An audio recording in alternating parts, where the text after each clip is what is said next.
Chapter number 4 determinant and matrices. तर त्यातला point आहे minors and cofactors of elements of determinant. Minors and cofactors. तर minor of A I जे म्हणजे कोणता नंबर अशा टाईपमध्ये, म्हणजेच हा जो डिटर्मिनंट मी लिहिला हा लिहिला ऑफ ऑर्डर 3. तर याच्यामध्ये A11 म्हणजेच हा नंबर कोणता, फर्स्ट रो आणि फर्स्ट कॉलममधला. A12चा अर्थ काय, हा जो नंबर आहे हा कोणता कुठे आहे, फर्स्ट रो आणि सेकंड कॉलमचा, म्हणजे हा फर्स्ट रो आणि हा सेकंड कॉलम. A13चा अर्थ काय असतो, फर्स्ट रो आणि थर्ड कॉलम.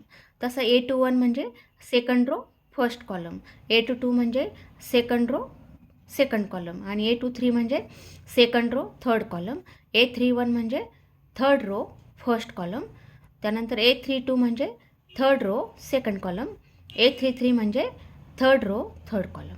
तर AIJ काय म्हटलं, मायनर ऑफ AIJ म्हणजे minor of A11, minor of A12 असा अर्थ आहे, मायनर ऑफ A13. मग हा जो पहिला नंबर आहे हा काय आहे, पहिला नंबर कशाचा आहे, रोचा, आणि हा जो जे आहे हा कशाचा आहे, कॉलमचा आहे.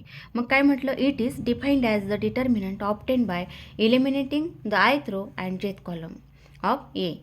म्हणजेच minor of element AIJ, minor of element AIJ म्हणजे जर याचा मायनर काढायचा असेल AIJचा, तर आयथ रो आणि जेथ कॉलम, तर तो नंबर आयथ रो आणि जेथ कॉलम हा आपल्याला त्यामध्ये इलिमिनेट करायचं. इलिमिनेट म्हणजे काढून टाकायचं आहे.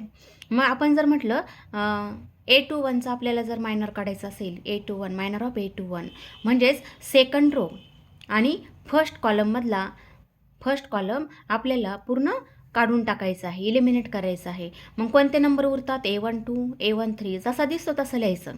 म्हणजे हा रो येईल आणि सेकंड रो येईल A32, A33 अशा टाईपमध्ये. किंवा A11 म्हटलं, मायनर ऑफ A11 तर काय लिहायचं असतं, मायनर ऑफ A11 म्हणजेच त्याला नाव आहे M11. तर हा M11 म्हणजे मायनर ऑफ A11, तर हा काय लिहायचा, तर याच्या हा जो नंबर जिथे असेल, म्हणजे A11 हा फर्स्ट रो आणि फर्स्ट कॉलममध्ये आहे, म्हणून हा फर्स्ट रो इलिमिनेट करायचा आणि फर्स्ट कॉलम इलिमिनेट करायचं, म्हणजेच काढून टाकायचे. आणि हे जर काढून टाकले तर कोणते नंबर दिसतात, पहिला रो दिसतो A22, A23, इथे पहा हा पहिला रो दिसतो, दुसरा रो आहे A32 आणि A33, इथे नंबर पहा, हा सेकंड रो आणि हा फर्स्ट रो. अशा पद्धतीने आपल्याला हा मायनर लिहिता येतो आणि हा पुढचा डिटर्मिनंट आपल्याला सॉल्व करता येतो, म्हणजे हा प्रॉडक्ट मायनस हा प्रॉडक्ट, अशा पद्धतीने मायनर काढायचा असतो. ठीक आहे. त्यानंतर आता आपल्याला लिहायचं आहे कोफॅक्टर ऑफ AIJ. मग कोफॅक्टर ऑफ AIJ त्याचं नोटेशन आहे CIJ. कोफॅक्टर ऑफ AIJ म्हणजेच त्याचं नोटेशन आहे CIJ. तर CIJ म्हणजे काय, कोफॅक्टर ऑफ AIJ. आणि कोफॅक्टर ऑफ AIJ म्हणजेच equal to -1 bracket raise to I+J. इथे IJ आहे म्हणून I+J. जर 1 असेल, A11 असेल तर 1+1, त्यानंतर 21 असेल तर इथे येईल -1 ब्रॅकेट रेस टू 2+1, आणि इथे येईल M21. अशा पद्धतीने आपल्याला जो इथे नंबर आपण लिहितो त्या पद्धतीने इथे ॲड करावं लागतं आणि इथेही तो नंबर लिहावा लागतो. म्हणजे जर आपल्याला लिहायचं असेल C11 म्हणजे कोफॅक्टर ऑफ A11, तर हा काय लिहिता येईल, मग कोफॅक्टर ऑफ A11 म्हणजे -1 ब्रॅकेट रेस टू, इथे 1 आहे म्हणून 1+1, आणि इथे येतं M11. M11 म्हणजे मायनर ऑफ A11. ठीक आहे. आता आपल्याला लिहायचं असेल C21 म्हणजे cofactor of A21. कोफॅक्टर of A21 म्हणजेच equal to -1 bracket raise to 21 आहे म्हणून किती लिहायचं, पॉवर याचा 2+1, आणि इथे काय येतं M21 म्हणजे मायनर ऑफ एलिमेंट A21. अशा पद्धतीने आपल्याला याचा कोफॅक्टर लिहिता येतो आणि हा मायनर लिहिता येतो. तर आपण एक्झाम्पलमध्ये पाहणार आहोत.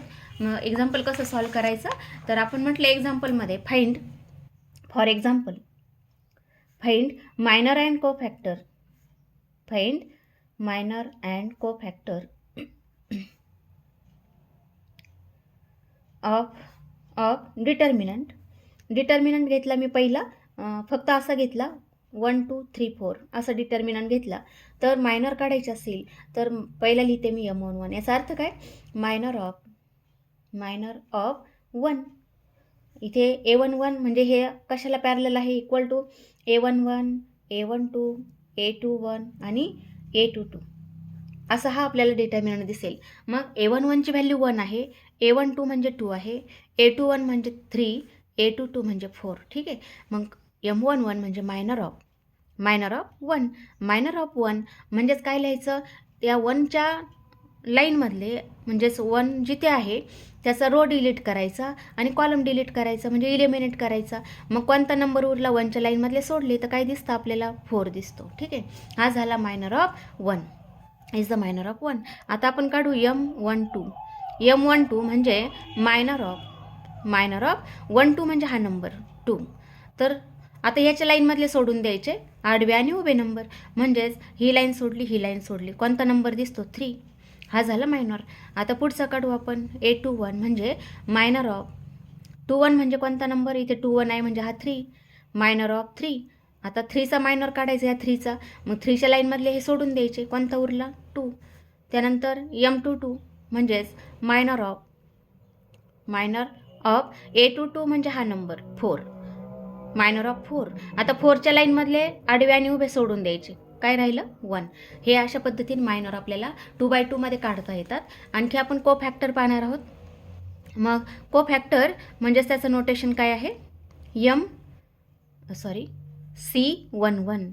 म्हणजेच आपल्याला 4 कोफॅक्टर काढायचे, C11, C12, त्यानंतर C21 आणि C22. हे आपल्याला 4 कोफॅक्टर काढायचे आहे, जसे मायनर 4 जसे कोफॅक्टरसुद्धा 4 आहेत. मग C11 म्हणजे cofactor of element A11, cofactor of A11 म्हणजेच A11 म्हणजे कोणता नंबर, 1 आहे. मग कोफॅक्टर ऑफ A11 म्हणजे 1, मग कोफॅक्टर ऑफ 1 म्हणजेच काय लिहायचं, -1 रेश टू A11 म्हणून काय लिहायचं, 1 + 1.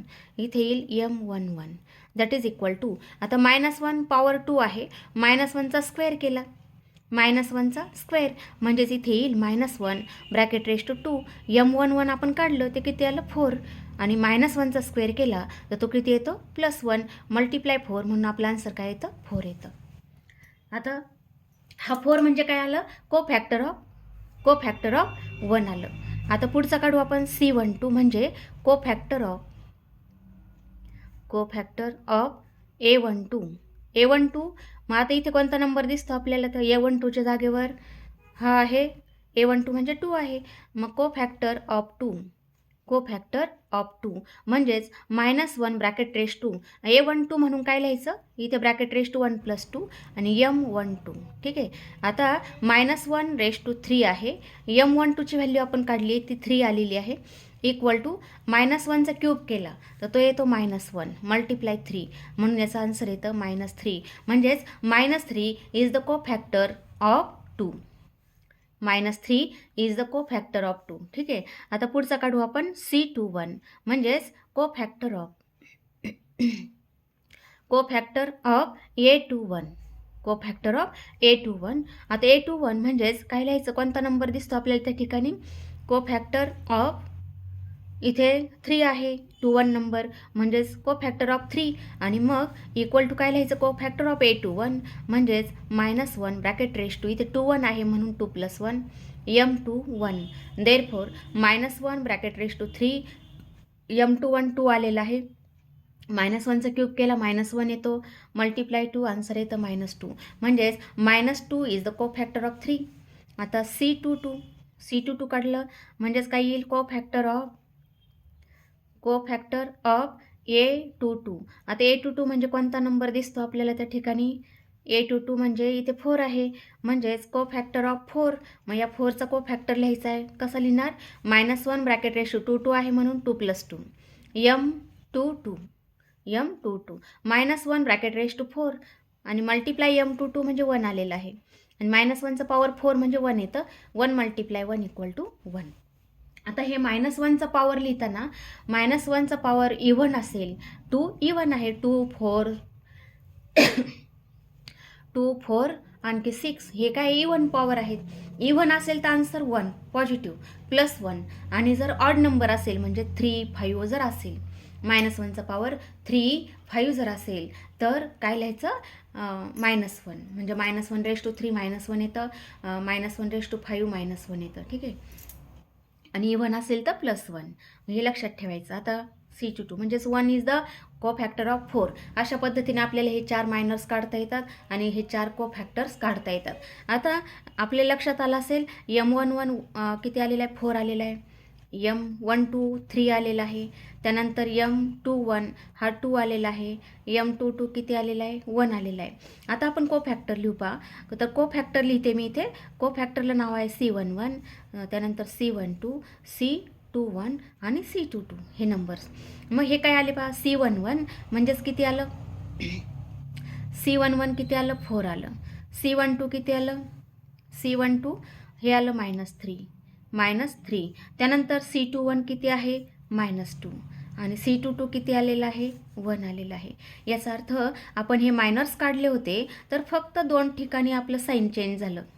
साईन कुठे बदललं, मायनर जे काढले तेच आपल्याला इथे आन्सर दिसतं 4 3 2 1, पण ह्या दोघांचं साईन बदललं.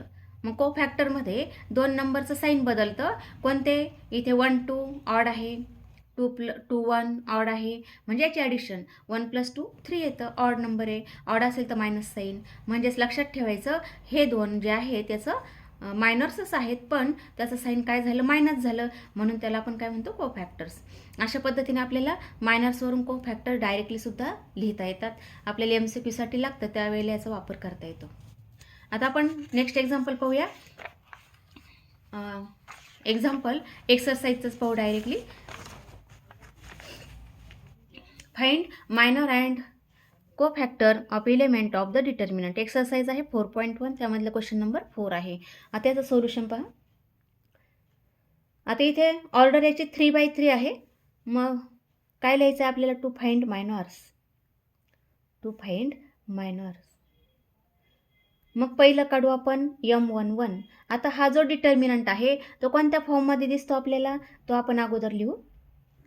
A11 A12 हा आहे A13, त्यानंतर हा 21 22 आणि 23, त्यानंतर हा 31 32 आणि 33 ह्या फॉर्ममध्ये आहे. आणि मग इक्वल टू डिटर्मिनंट आहे 2 - 1 3 1 2 - 1 5 7 2. म्हणजे आपल्याला इलेमेंट कन्फर्म करता येतात. तर इलेमेंट A11 म्हणजे कोणता नंबर आहे, 2 आहे. A12 -1 आहे. A13 3 आहे. म्हणजेच करस्पॉन्डिंग इलेमेंट्स आर इक्वल. मग A21 काय 1 आहे, A22 2, A23 -1, A31 5, A32 7, A33 2 आहे. तर आता आपण पहिला लिहू नंबर M11 म्हणजे मायनर ऑफ A11. M11 म्हणजे मायनर ऑफ A11. आता मायनर म्हणजे त्या लाईनमधला ith row and jth column आपल्याला डिलीट करायचा आहे. म्हणजे फर्स्ट रो आणि फर्स्ट कॉलम डिलीट करायचा. A11 याचा अर्थ हा नंबर कुठे आहे, फर्स्ट रो आणि फर्स्ट कॉलममध्ये. म्हणून पहिला रो आणि पहिला कॉलम आपल्याला डिलीट करायचा आहे. मग हा आपण पहिला रो, आता इथे नंबर लिहूया कोणता लागतो आपल्याला. A11 म्हणजे कोणता आहे, मायनर ऑफ 2 आहे. हा पहिला इलेमेंट 2, A11 म्हणजे 2 आहे. ठीक आहे. आता ह्या 2च्या लाईनमधले आडवे आणि उभे नंबर सोडून द्यायचे. मग आडवे आणि उभे सोडून दिले तर काय दिसतं आपल्याला, 2 - 1 7 2. हा 2 - 1 7 2 दिसतं. आणि हा प्रॉडक्ट आपल्याला करता येतो. हा अशा पद्धतीने 2 × 2 -1 × 7. देअरफॉर 4 - प्लस झालं +7 दॅट इज इक्वल टू 11. हे झालं आपलं M11. अशा पद्धतीने आपल्याला M11 काढता येतो. पुढचा काढू आपण M12 म्हणजे minor of A12. Minor of A12. A12 म्हणजे कोणता नंबर दिसतो, मायनर ऑफ A12 म्हणजे इथला नंबर -1. Minor of -1. आता -1च्या लाईनमधले आडवे आणि उभे सोडून द्यायचे. म्हणजे हे आणि हे नंबर सोडले तर 1 -1 दिसतो रोमध्ये. 1 -1 नंतर दिसतो 5 2. आता पुढचा प्रॉडक्ट लिहायचा 1 × 2 -1 × 5 आणि देअरफॉर इक्वल टू 2 -5 म्हणजे मायनस किती झाले, +5. आन्सर आलं 7. आन्सर इथं 7. पुढचा लिहायचं आहे आपल्याला M13 म्हणजे minor of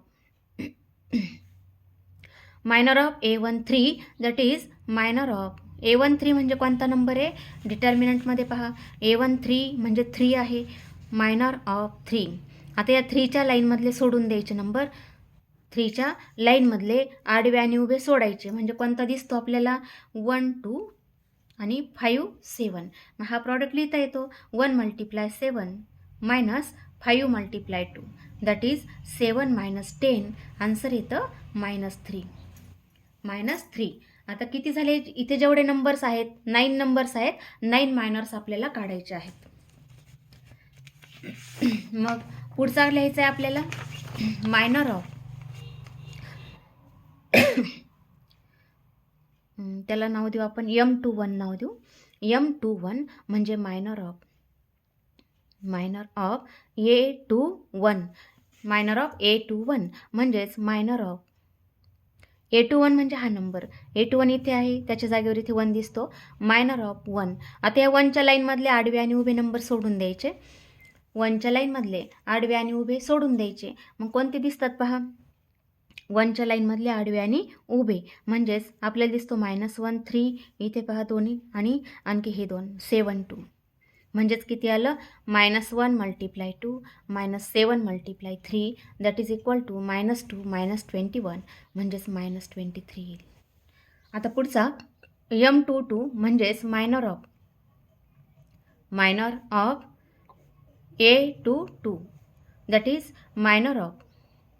minor of A22 म्हणजे हा नंबर 2. Minor of 2. 2च्या लाईनमधले सोडून द्यायचे आडवे आणि उभे म्हणजेच हे सोडले आणि हे सोडले तर काय दिसतं? 2 3 आणि 5 2. 2 3 आणि 5 2 म्हणजेच आन्सर येईल 2 × 2 -5 × 3 दॅट इज 4 - 15. 4 - 15 म्हणजे -11 येईल. ठीक आहे. आता पुढचा लिहायचा आहे आपल्याला M23 लिहायचा आहे. M23 म्हणजे मायनर ऑफ A23. A23 म्हणजे कोणता नंबर दिसतो आपल्याला? मायनर ऑफ 23 म्हणजे हा नंबर -1. Minor of -1. मग -1च्या लाईनमधले आडवे आणि उभे सोडून द्यायचे. -1च्या लाईनमधले आडवे आणि उभे म्हणजेच कोणते नंबर्स राहतील पहा? हे आणि हे म्हणजेच 2 - 1 5 7. 2 - 1 5 7. मग हा पुढे आणखी कसं सोडवायचा? 2 × 7 -1 × 5 दॅट इज इक्वल टू 14 -+5 म्हणजेच आन्सर येतं 19. आता पुढचा आपल्याला लिहायचा आहे आणखी. पुढचा लिहायचा आहे तो आणखी 3rd लाईन राहिली आपली M31 म्हणजेच minor of A31. Minor of A31 आणि त्या जागेवर कोणता नंबर दिसतो एक्झाम्पलमध्ये? मग मायनर ऑफ 5 म्हणजे A31 म्हणजे 5. ठीक आहे. आता 5च्या लाईनमधले आडवे आणि उभे सोडून द्यायचे. हे आणि हे सोडले तर -1 3 2 -1 दिसेल equal to -1 - 1 -3 × 2 that is minus plus झालं -6 म्हणजेच आन्सर येतं -5. त्यानंतर M32 म्हणजे मायनर ऑफ A32. मग A32 म्हणजेच त्या जागेवर नंबर कोणता दिसतो एक्झाम्पलमध्ये? A32 म्हणजे 7. मायनर ऑफ 7 दॅट इज आता 7चा मायनर 7च्या लाईनमधले आडवे आणि उभे सोडले तर 2 1 आणि 3 -1. 2 1 आणि 3 -1 दिसतं तर इक्वल टू हा प्रॉडक्ट केला तर 2 × -1 -3 × 1 म्हणजेच -2 -3 आन्सर येतं -5. पुढचं लिहायचं आहे आपल्याला M33 म्हणजेच minor of A33 that is equal to minor of A33 म्हणजेच कंपॅरिझन केलं तर A33 म्हणजे या जागेवर 2 दिसतो. Minor of 2. आता 2च्या लाईनमधले आडवे आणि उभे सोडून द्यायचे. इथे 2 आहे, ह्या लाईनमधले सोडले तर आपल्याला दिसतो 2 - 1 1 2. 2 - 1 1 2 दिसतो. मग पुढे answer equal to 2 × 2 -1 × 1 that is 4 -+1 that is equal to 5. आता आपल्याला मायनॉर मिळालेले आहेत. मायनसवरून आपण कोफॅक्टर्स लिहिणार आहोत. मग आपण अगोदर लिहून घेऊ M11 म्हणजे किती, M12 या व्हॅल्यू लिहून घेऊ अगोदर. M13 त्यानंतर पुढचा लिहू M21 M22 आणि M23 आलेले व्हॅल्यू लिहू फक्त. M31 त्यानंतर M32 आणि M33 हे आपण 9 व्हॅल्यू काढलेले आहेत. मग M11 ते आन्सर आलेले 11 इथे लिहू आपण 11. M12 म्हणजे 7.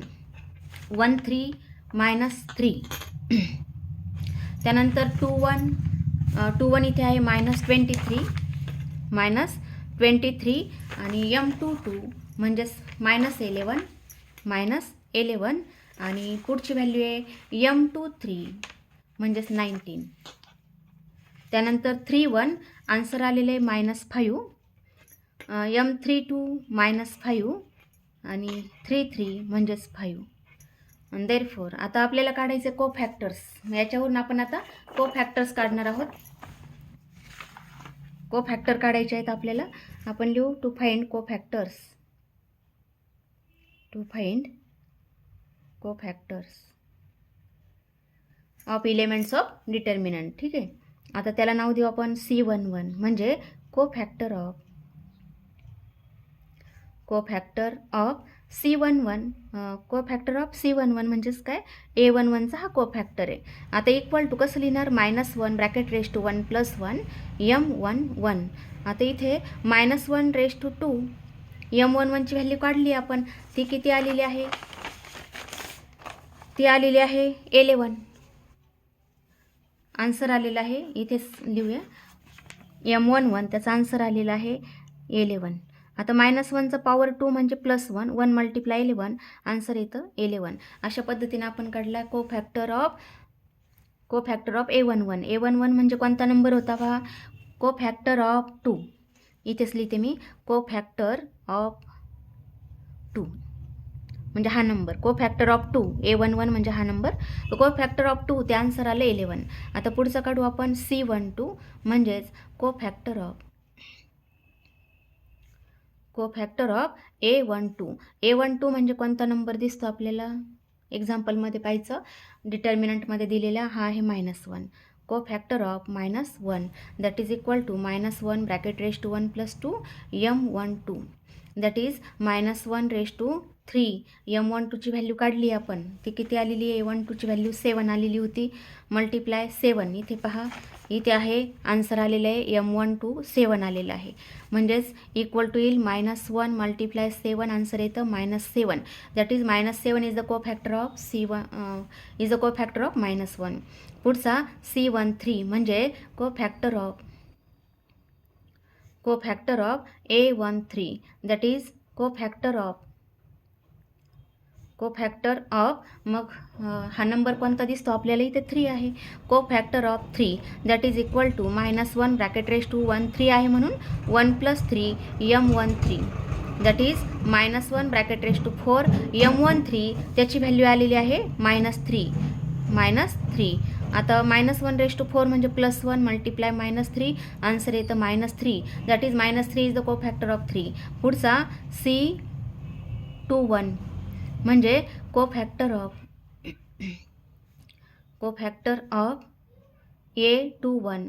आणि 21 म्हणजेच एक्झाम्पलमध्ये पाहायचं, डिटर्मिनंटमध्ये कोणता नंबर होता, इथे 1 आहे. Cofactor of 1 that is -1 bracket raise to 2 1 आहे म्हणून 2 + 1 M21. -1चा पॉवर 3 आणि M21 त्याचा आन्सर पहा, इथे -23 आलेला आहे. -23 म्हणजेच -1चा पॉवर 3 -1 येईल -23 आन्सर येतं +23. त्यानंतर पुढचं C22 म्हणजेच cofactor of A22 that is cofactor of आता एक्झाम्पलमध्ये पाहायचा, कोफॅक्टर ऑफ A22 म्हणजे हा number 2. Cofactor of 2 that is -1 bracket raise to 2 + 2 M22. -1 power 4 येईल आणि M22ची व्हॅल्यू किती होती, एक्झाम्पलमध्ये होती, आन्सर आलेलं -11 आहे. इक्वल टू -1चा पॉवर 4 म्हणजे +1 × -11 आन्सर येतं -11 येतं. त्यानंतर पुढचं काढू आपण C23 म्हणजेच कोफॅक्टर cofactor of a 2 3, that is cofactor of a 2 3 म्हणजे कोणता नंबर एक्झाम्पलमध्ये पाहायचा असतं. a 2 3 म्हणजे हा number -1 of -1, that is -1 bracket raise to, इथे 2 3 आहे म्हणून 2 + 3 m2 3, दॅट इज -1 पॉवर 5 आणि m2 3 त्याची व्हॅल्यू इथे पहा 19 आलेली आहे. आन्सर 19 इक्वल टू -1 × 19 म्हणजे आन्सर येईल -19.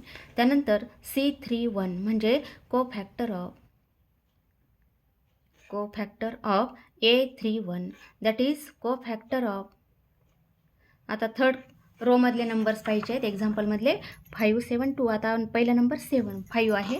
कोफॅक्टर ऑफ 5 म्हणजेच equal to -1 bracket raise to 3 1 आहे म्हणून 3 + 1 m31, that is -1 raise to 4 m31, त्याची व्हॅल्यू किती आली होती -5 आलेली होती, म्हणजे इथे येईल -5, that is equal to 1 × -5, answer येतं -5, म्हणजे -5 इज द कोफॅक्टर ऑफ 5. त्यानंतर C32, that is cofactor of A32, that is cofactor of एक्झाम्पलमध्ये पाहायचं 7, cofactor of 7, that is equal to -1 raise to, इथे 3 2 आहे म्हणून 3 + 2 m32, that is -1 bracket raise to 5 आणि m32 त्याची व्हॅल्यू आलेली आहे -5 आलेली आहे, दॅट इज -1 × -5 म्हणजे आन्सर येईल +5. 5 इज द कोफॅक्टर ऑफ 7. आता C33 म्हणजे कोफॅक्टर ऑफ A33, मग A33 म्हणजेच नंबर कोणता आहे पहा, कोफॅक्टर ऑफ एक्झाम्पलमध्ये हा नंबर 2 आहे A33, मग cofactor of 2 therefore equal to -1 bracket raise to, इथे 3 3 म्हणून 3 + 3 m33, that is -1 power 6 m33, ती व्हॅल्यू आलेली होती आपली 5, इथे आलेली होती 5, therefore equal to -1 raise to 6 म्हणजे +1 × 5, आन्सर येतं 5. आता अशा पद्धतीने आपण सगळे कोफॅक्टर इथे काढलेले आहेत. मग आता किती 9 कोफॅक्टर आपल्याला झालेले आहेत. आता मी इथे लिहिते, मायनर्स आपण ऑलरेडी लिहिलेले होते. आता मी इथे लिहिते C11, त्यानंतर C12, त्यानंतर C13, त्यानंतर C21, C22, C23, C31, C32 आणि C33. आता हे नंबर्स काय आले पाहू आपण. C11 आन्सर आलेला आहे 11, आन्सर 11 आलेला आहे. त्यानंतर C12 आन्सर येतं -7, C13 -3, C21 23, C22 -11, C23 -19, C31 -5, C32 5, C33 5. अशा पद्धतीने आपण कोफॅक्टर्स काढलेले आहेत. आता तुमच्या लक्षात आलं असेल कोणते कोणते साईन चेंज झाले पहा मायनर्समध्ये.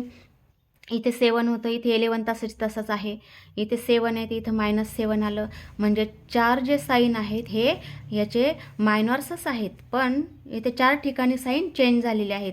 म्हणजे C12 याचे ॲडिशन 1 + 2 3 येते, म्हणजे जिथे ऑड ॲडिशन येते तिथे मायनस साईन द्यायचं. 1 2 आहे -7, 2 1 आहे मायनस साईन, म्हणजे मायनस प्लस झालं. इथे पहा -5 होतं +5 आलं, 3 2 आहे म्हणून, कारण 3 2 चे ॲडिशन ऑड येते. त्यानंतर आणखी 2 3 आहे, याचे पण ॲडिशन 2 3 चे ऑड येते. इथे किती 19 -19, म्हणजे मायनर्स काढले की त्यावरून आपल्याला कोफॅक्टर ह्या ठिकाणी लिहिता येतात, पण ते एकाखाली एक असे लिहिलेत तर आपल्याला त्यावरून कळतं. म्हणजे M11 असेल त्यावरून C11 लिहायचं असेल तर तो सेम येईल. त्यानंतर M12 7 जर आला असेल तर C12 काय येईल -7 येईल. अशा पद्धतीने आपल्याला मायनर्सवरून कोफॅक्टर्स लिहिता येतात. ठीक आहे. त्यानंतर पुढचं एक्झाम्पल पाहू आपण. Question number 5. Evaluate A equal to, आता याचं सोल्युशन पाहू आपण. एक्झाम्पल भरपूर मोठं आहे, तर याचं सोल्युशन पहा. काय म्हणलं, इव्हॅल्युएट ए. मग अगोदर आपण ही व्हॅल्यू काढू डिटर्मिनंटची. 2 -3 5 6 0 4 1 5 -7. इव्हॅल्युएट म्हणजे त्याची व्हॅल्यू काढायची आहे, म्हणजेच इक्वल टू येईल 2 × 0 4 5 -7. त्यानंतर -3 त्या लाईनमधले सोडून द्यायचे आडवे उभे, म्हणजे काय राहिले 6 4 1 -7. त्यानंतर +5 मल्टिप्लाय त्या लाईनमधले सोडून दिले 6 0 1 5. That is equal to 2 × 0 × -7 -4 × 5 -+3 multiply 6 × -7 -4 × 1 +5 in bracket 6 × 5 -0 × 1. Therefore 2 0 -20 +3 इथे येईल -42 -4 +5 × 30 -0.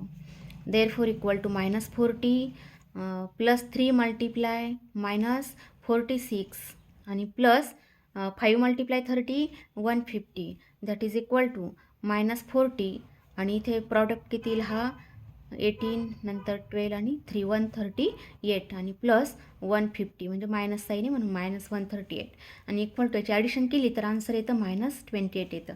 Is the value of this determinant. ठीक आहे, म्हणजेच आपण अशा पद्धतीने डिटर्मिनंट सोडवलेला आहे. आता आपल्याला पुढचे स्टेप लिहायची. Find minor and cofactor of elements in the second row. मग सेकंड रो कोणता आहे, 6 0 4 हा सेकंड रो आहे. म्हणजेच नंबर्स लिहू आपण.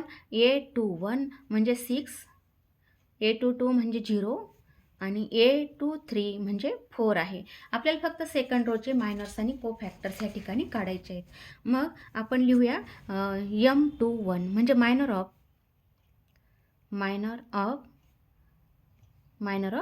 A21 6 आहे, म्हणजेच याचा मायनर लिहायचा 6चा, तर मायनर ऑफ 6.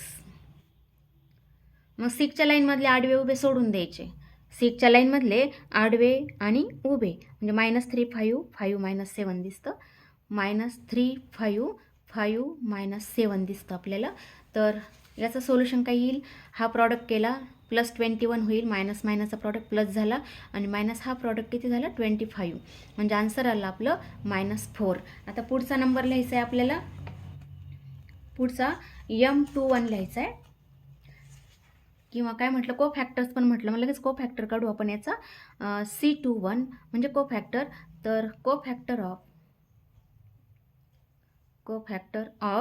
A21, को फॅक्टर ऑफ A21. मग नंबर कोणता आहे, हा 6 आहे, 6चा को फॅक्टर लिहायचा आहे -1 2 + 1 M21. देअरफॉर -1 3 म्हणजेच किती होईल -1 आणि मल्टिप्लाय आन्सर आलेला आहे -4, म्हणून याचं काय येतं +4 येतं. मायनस मायनस प्लस झालं.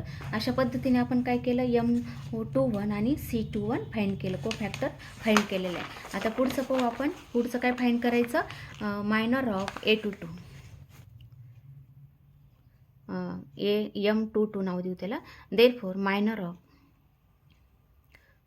ऑफ A22 आणि A22 म्हणजे किती होतं 0 होतं, मायनर ऑफ 0. देअरफॉर आता 0च्या लाईनमधले आडवे उभे सोडून द्यायचे हे आणि हे. मग आपल्याला दिसतं 2 5 1 -7 दिसतं, म्हणजेच इथे काय होईल 2 5 1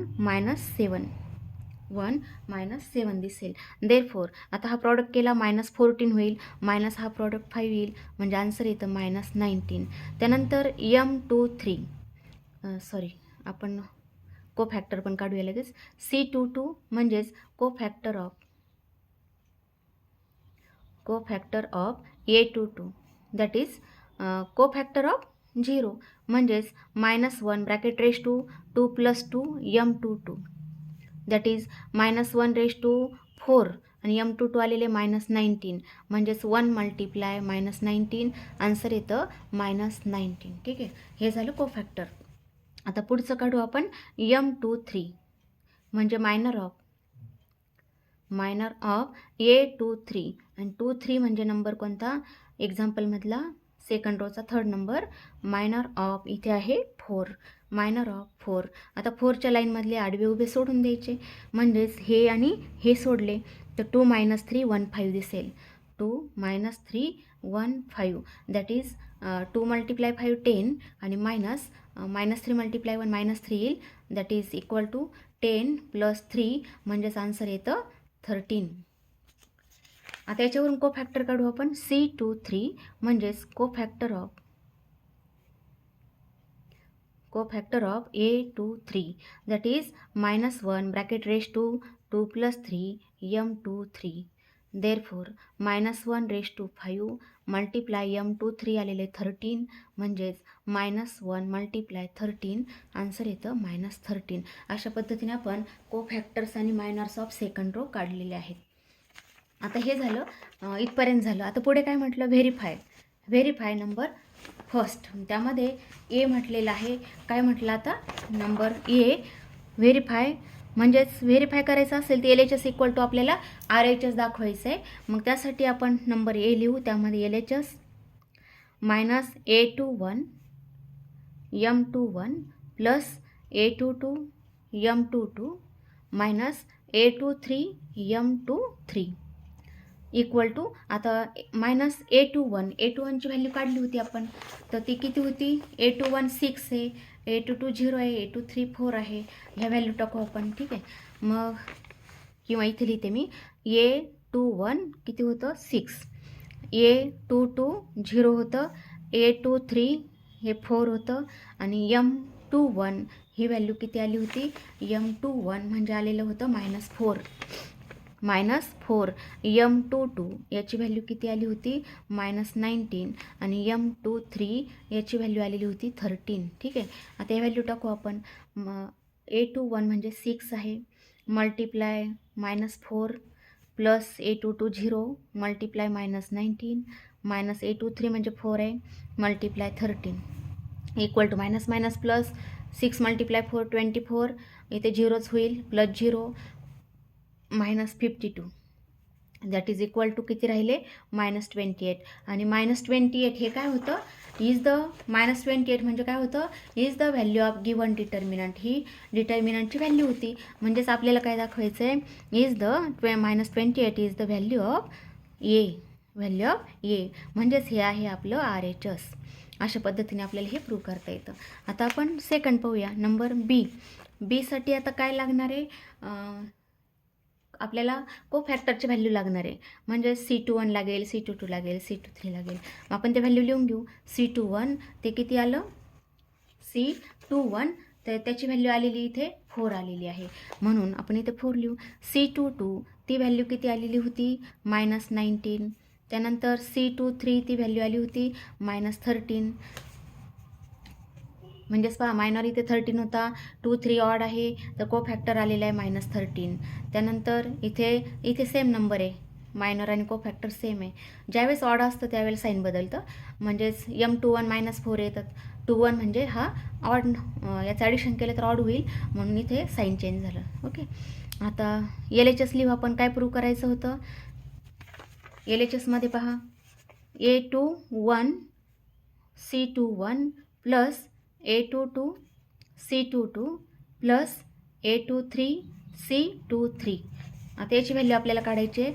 A21 किती होतं 6 आणि C21 किती आलेलं आहे 4. A22 0 आहे, हे आलेलं आहे -19 + A23 13 आहे आणि C23 -13 आलेलं आहे. सॉरी, A23 4 होतं, इथे 4 आहे. म्हणजेच इथे आलं 24 + 0 -52. म्हणून आपलं आन्सर पुन्हा किती आलं -28 इज द व्हॅल्यू ऑफ ए. म्हणजे हे आहे आपलं RHS. आपल्याला तेच प्रूव्ह करायचं होतं. RHSमध्ये हे LHS आणि RHS होतं व्हॅल्यू ऑफ ए. म्हणजेच अशा पद्धतीने आपल्याला ही व्हॅल्यू काढता येते. मग आता कोणत्याही एक्झाम्पलमध्ये पाहिलं तर आपल्याला अशा पद्धतीने लिहिता येतं, म्हणजे व्हॅल्यू ऑफ डिटर्मिनंट. आता एक्झाम्पल इथे संपलेलं आहे, पण तुम्हाला जे आपण डिटर्मिनंट सॉल्व्ह करतो, व्हॅल्यू काढतो, तर ती कशा पद्धतीने काढली जाते. म्हणजेच इथे असते A11 A12 A13, त्यानंतर 21 22 23, इथे 31 32 आणि 3 असा आपल्याला डिटर्मिनंट दिलेला असतो. आणि मग याची व्हॅल्यू जर आपल्याला काढायची असेल तर value of determinant equal to काय असतं, A11 आणि याचा कोफॅक्टर म्हणजे A11चा कोफॅक्टर प्लस A12 आणि याचा कोफॅक्टर प्लस A13 आणि पुन्हा त्याचा कोफॅक्टर. अशा पद्धतीने आपल्याला व्हॅल्यू ऑफ डिटर्मिनंट काढता येते. Value of determinant.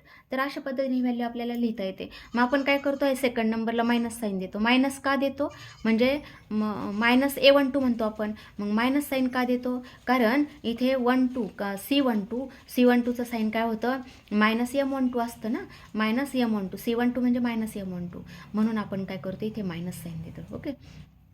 किंवा आपल्याला आणखी असं लिहिता येतं, or this value of determinant equal to, इथे 2 1 घेतला असेल तर त्याचाच कोफॅक्टर प्लस 2 2 पुन्हा त्याचा कोफॅक्टर, त्यानंतर प्लस 2 3 त्याचा कोफॅक्टर. अशा पद्धतीने पण व्हॅल्यू काढता येते. किंवा आणखी A31 त्याचा कोफॅक्टर 3 1, त्यानंतर 3 2 त्याचा कोफॅक्टर C32 प्लस A33 C33 म्हणजे कोफॅक्टर ऑफ A33. अशा पद्धतीने म्हणजे A31 multiply cofactor of A31 plus A32 multiply cofactor of A32 plus A33 multiply cofactor of A33 ही is the value of determinant. अशा 3 प्रकारे आपल्याला ह्या डिटर्मिनंटच्या व्हॅल्यू काढता येतात. ठीक आहे. किंवा असं घेतलं आपण, value of determinant is A13 असं केलं म्हणजे आता जर कॉलम घेतला असेल, जर असं घेतलं A11 multiply cofactor of A11 plus A21 multiply cofactor of A21 plus A31 multiply cofactor of A31 असं केलं तरी पण आपल्याला व्हॅल्यू ऑफ डिटर्मिनंट ह्या ठिकाणी मिळते. म्हणजे ही जी व्हॅल्यू आहे डिटर्मिनंटची ही आपल्याला ह्या 3 प्रकारे आणि ह्या 3 प्रकारे काढता येते. म्हणजे 6 प्रकारे व्हॅल्यू ऑफ डिटर्मिनंट आपल्याला काढता येतं. ओके. आता तर पुढचं एक्झाम्पल पाहू आपण. Example number 6. Number 6, find the value of determinant expanding along third column. Expanding along third column. Third column म्हणजेच काय करायचं, व्हॅल्यू ऑफ डिटर्मिनंट म्हणजेच -1 1 2 -2 3 -4 -3 4 0. मग याची व्हॅल्यू काय लिहायची, expanding along third column. Third column कोणता आहे, 2 -4 0 आहे. म्हणजेच नंबर 2 इथे लिहायचं आणि कोफॅक्टर ऑफ 2. ठीक आहे. 2 मल्टिप्लाय कोफॅक्टर ऑफ 2 प्लस आता हा नंबर किती आहे -4, मग कोफॅक्टर ऑफ -4 त्यानंतर प्लस 0 मल्टिप्लाय कोफॅक्टर ऑफ 0. अशा पद्धतीने आपल्याला हा थर्ड कॉलमचं एक्सपान्शन म्हणजे व्हॅल्यू ऑफ डिटर्मिनंट अशा पद्धतीने लिहिता येते. आता 2 मल्टिप्लाय कोफॅक्टर ऑफ 2 म्हणजे 2च्या लाईनमधले सोडले तर कोफॅक्टर कसा लिहायचा याचा, -1 ब्रॅकेट रेस 2. आता इथे 2 कुठे आहे, 2 म्हणजे काय सांगतो आपल्याला, इथे लिहिते मी 2 1 म्हणजेच A13 नंबर आहे हा. A13 किती आहे, 2 आहे. A13 म्हणून इथे काय लिहायचं 1 + 3 आणि इथे काय येईल M13 येईल. ठीक आहे. M13 प्लस आता -4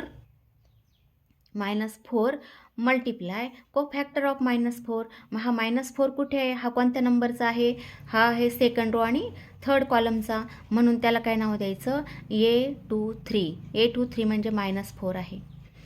म्हणजेच इथे काय येईल -1 ब्रॅकेट रेस 2 -1 ब्रॅकेट रेस 2 किती 2 3 आहे म्हणून 2 + 3 M23. त्यानंतर प्लस 0 मल्टिप्लाय आता हा 0 कुठे आहे, A33चा नंबर आहे हा 0, म्हणून -1 ब्रॅकेट रेस 2 3 + 3 M33. अशा प्रकारे आपल्याला याचा आन्सर लिहिता येईल. मग 2 मल्टिप्लाय -1चा पॉवर 4 आणि मायनर लिहायचा, मायनर M13 म्हणजे कोणता, ह्या 2च्या लाईनमधले आडवे आणि उभे सोडले तर काय दिसतं आपल्याला -2 3 -3 4 दिसतं. ठीक आहे. आता प्लस इथे -4 मल्टिप्लाय इथे किती होतं -1 ब्रॅकेट रेस 2 5 आणि मायनर लिहायचं आपल्याला 2 3 म्हणजेच -4चा मायनर म्हणजे त्या लाईनमधले हे सोडले -4च्या लाईनमधले हे सोडायचे. काय दिसतं -1 1 -3 4 -3 4. त्यानंतर +0 मल्टिप्लाय -1 रेज टू 6 आणि याचा मायनर. मग याचा मायनर कोणता येईल? 0चा मायनर. त्या लाईनमधले सोडले तर -1 1 -2 3 -2 3 अशा पद्धतीने. ठीक आहे. इक्वल टू 2 मल्टिप्लाय -1चा पॉवर 4 म्हणजे 1 आणि हा प्रॉडक्ट -6 + 9 म्हणजे हा प्रॉडक्ट येतो -8 येतो. -2 मल्टिप्लाय 4 -8 आणि मायनस हा प्रॉडक्ट -9 येईल प्रॉडक्ट आणि मायनस मायनस प्लस झाले प्लस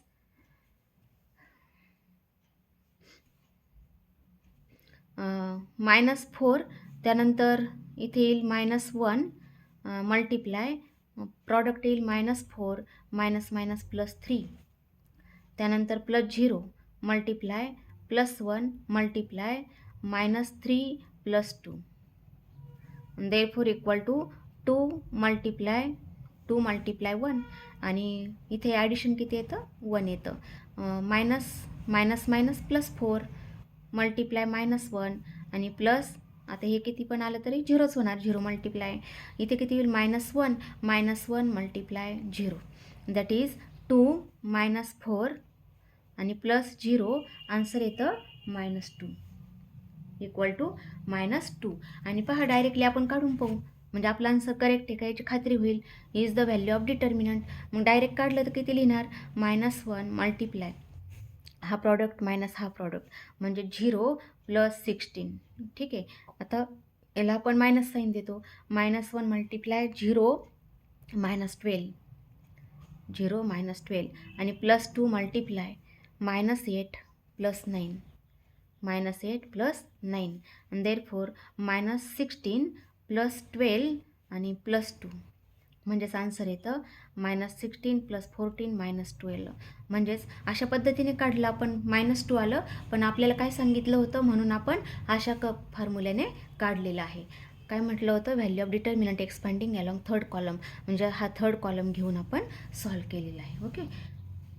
तर आता आपल्याला मायनर्सवरून जर डायरेक्टली कोफॅक्टर काढायचे असेल तर मी मेथड सांगते. म्हणजेच हा जर डिटर्मिनंट असेल म्हणजेच कोणता आपण आत्ता आन्सर काढलं होतं कोणताही घेऊ. ठीक आहे. हाच घेऊया किंवा हा घेते मी 3 2 6 2 2 5 1 1 2 1 1 2. मग आता याचं आपल्याला काय करायचं आहे? मायनर्स आणि कोफॅक्टर्स. मग आपण मायनर्स काढले. मायनस म्हणजे M11 आता डायरेक्ट लिहिते मी म्हणजेच 4 - 5 किती आलं? -1. M12 काढलं म्हणजेच 4 - 5 किती आलं? -1. त्यानंतर M13 म्हणजे 2 - 2 0. त्यानंतर M21 आता सेकंड लाईनचं आपल्याला काढायचं असेल तर फर्स्ट आणि थर्डमध्ये पाहायचं. मग M21 म्हणजे 4 - 6 -2 आलं. त्यानंतर M22 म्हणजे 6 - 6 0. M23 म्हणजेच आता 3 - 2 किती आलं? 1. त्यानंतर 3 काढलं. 3 काय करायचं? आता पहिल्या दोन लाईनमध्ये पाहायचं म्हणजेच 10 - 12 किती आलं? -2. M32 म्हणजे 15 - 12 किती आलं? 3. M33 आता M33 म्हणजे 6 - 4 2 आलं. अशा पद्धतीने मायनर्स आपण काढले. त्यानंतर आता आपल्याला कोफॅक्टर लिहायचे आहेत. C11 C12 C13 C21 C22 C23 C31 C32 C33 अशा पद्धतीने आपल्याला आता कोफॅक्टर लिहायचे आहेत शॉर्टमध्ये. कारण आपल्याला जर CETला एक्झाम्पल आलं तर अशा पद्धतीने मायनसवरून आपल्याला पटकन कोफॅक्टर्स काढता येतात. फक्त 4 साईन बदलायचे. कोणते? 1 2 3 4. बाकीचं आहे तसंच. -1 इथे +1 0 इथे साईन चेंज झालं. इथे 0 इथे म्हणजे इथे आहे तसाच नंबर लिहायचा. याचं साईन बदलायचं. त्यानंतर इथे -2 तसंच राहील. याचं साईन बदलेल -3 आणि इथे 2 येईल. म्हणजे आपण फक्त 4 साईन बदलले पाहिजे. 1 2 3 आणि 4 या 4 ठिकाणचं साईन तुम्हाला बदललेलं दिसेल. 1 2 3 4 ठीक आहे. अशा पद्धतीने मायनर्सवरून को फॅक्टर्स आपल्याला लिहिता येतात. जर CETला विचारलं तर अशा पद्धतीने. ओके. आणि आपल्याला जर बोर्ड एक्झामला असेल म्हणजेच आता किंवा MCQमध्ये असेल, आता 11वीलाच आहे एक्झाम्पल, MCQमध्ये जर असेल तर आपल्याला अशा पद्धतीने मायनर्सवरून को फॅक्टर्स लिहिता येतं MCQमध्ये फक्त. आणि जर थेरॉटिकल विचारला असेल तर आत्तापर्यंत झालेल्या मेथडनं आपण सॉल्व करायचं. ओके.